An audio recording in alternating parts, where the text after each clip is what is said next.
Avatar: The Way of Water is the second movie in James Cameron's Avatar franchise. And this one didn't come out until 13 years after the first one. And I mean, the first one made like $2 billion at the box office. I think it was the first movie to do that. And this one scored 2 billion. And I think the main reason why is because people had such a long time to be anticipated for it. They didn't kind of like Avatar movie after Avatar movie come out every year, like today when we had superhero movie after superhero movie come out every year. Just annoying. Just but the this is a I mean, one of the reasons this movie took so long to make was another reason because of the C to the O to the V, the L and the O and the C and the K, whatever. And well, when all that was done, it finally got finished and came out, and I didn't see it in theaters. I wanted to, but missed out on it. So I finally watched it on Disney Plus, and I rewatched it again today. And along with the first movie, I rewatched that one first to get ready for the third one that I'm probably gonna watch tomorrow.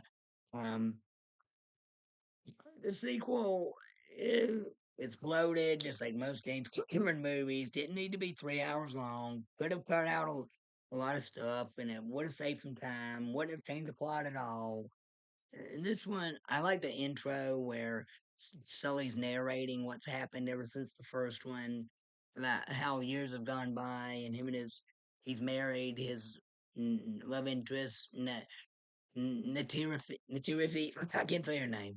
The Navi woman, he had a soul transferred into the Navi body after his human form died, and he married his girlfriend, joined the tribe. They had a bunch of kids, and the humans that chose to stay after the Navi won the war, they they're living amongst them in peace. And of course, the humans still can't breathe, so they have to wear these like breathing masks outside and oxygen masks. And there's this one human who's an orphan whose parents were killed in the war, who's Navi adopted into their tribe, called nicknamed Spider.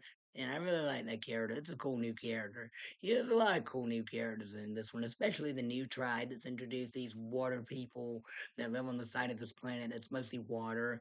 I like the underwater cinematography in those scenes. It was done very well. Yeah, it's great cinematography, great visuals, just like the first movie. And the look of Pandora is amazing as always. The acting is pretty good. Stephen Lang is back as the villain, Colonel Quattridge or whatever.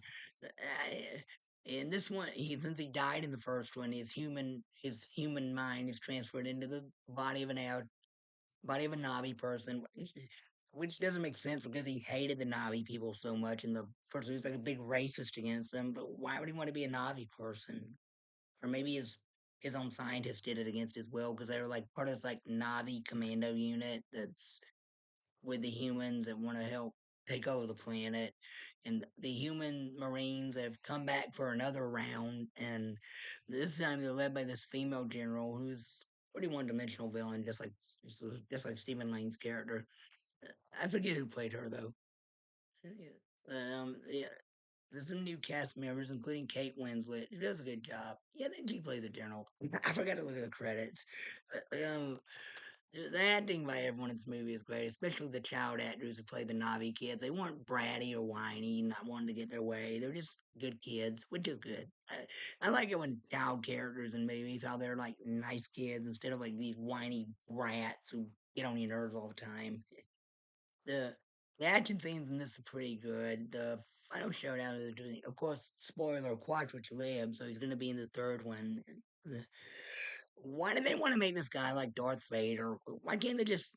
Why do they have to use human character? Why is every movie since Star Wars, every sci-fi action adventure epic always like the evil empire versus the brave rebels? Well, why can't like you add new why does that be the same thing in every sequel? Why can't you just have new villains in each sequel like they did in the old days when they did action movie sequels? But I digress. James Cameron's writing directing this movie is good, and his introduction to the water people and the new characters are handled well. And I like the themes of family and trying to protect your loved ones from harm's way. And this is a great movie. Well, it's not great, no. It's a rehash of the first movie, basically, but the new characters and the themes of family make it interesting. And the new locations on Pandora make it cool too. I love the underwater scenes, like I said. I give this movie a thumbs up. All right, that's it for now. Thank you. God bless. Bye.